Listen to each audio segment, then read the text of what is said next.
माझ्या दोन मान्यवर परीक्षकांना विनंती करतो की त्यांनी रंगमंचावर या।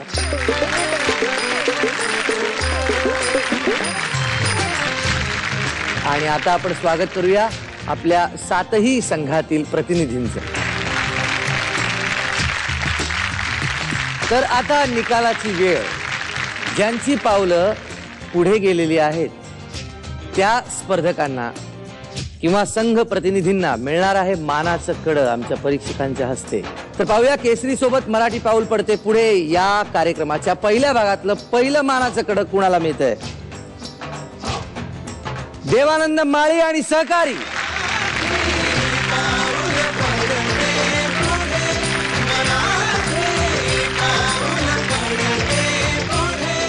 दुसरं मानाचं कडं ज्यांचं पाऊल पुढे पडलेलं आहे ते आहेत लोकशाहीर अण्णाभाऊ साठे लेझिम दांडपट्टा पथक।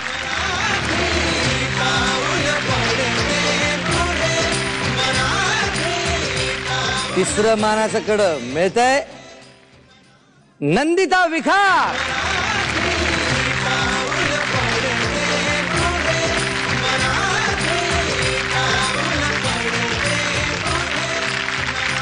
आणि आता चौथं मानाचं कडं मिळतंय पूजा सुर्वेला।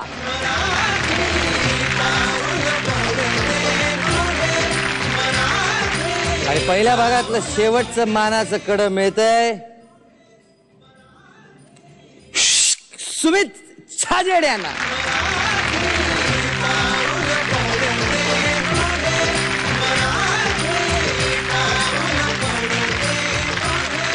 ज्यांचं पाऊल पुढे पडलेलं आहे त्यांना अभिनंदन। ज्यांचं पाऊल इथेच थांबलेलं आहे त्याबद्दल मकरंद सर काय सांगाल? शिवाजी साहेब, सुंदर रांगोळी तुम्ही फेकलीत, खूप आवडले आणि किती आवडली ते तुम्हीच बघितलं आम्हा सगळ्यांना। त्यामुळे जे आवडलंय ते कसं कधी कोणाला नावडतं होऊ शकतं आणि ते हार असूच शकत नाही। Thank you very much, thank you very much.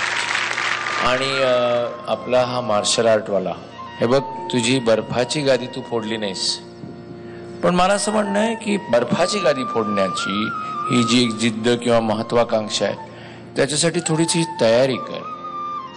तुझी जी तयारी होती ती आम्ही सगळ्यांनी बघितली आणि मी तुला सांगतो इथे असलेल्या प्रत्येक माणसाने ज्यांनी कोणी बघितली, प्रत्येक प्रेक्षकाने टीव्ही सेटवर ज्यांनी बघितली ते सगळे म्हणतील तो तायक्वांदोवाला मस्त होता यार, काय फोडायचा यार।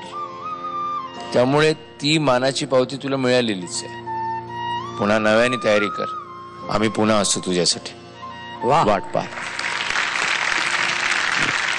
आजचा हा भाग इथेच संपलेला आहे। आजच्या या भागाबद्दल तुम्हाला काय वाटलं? तुमच्या प्रतिक्रिया आमच्यापर्यंत जरूर पोहोचवा।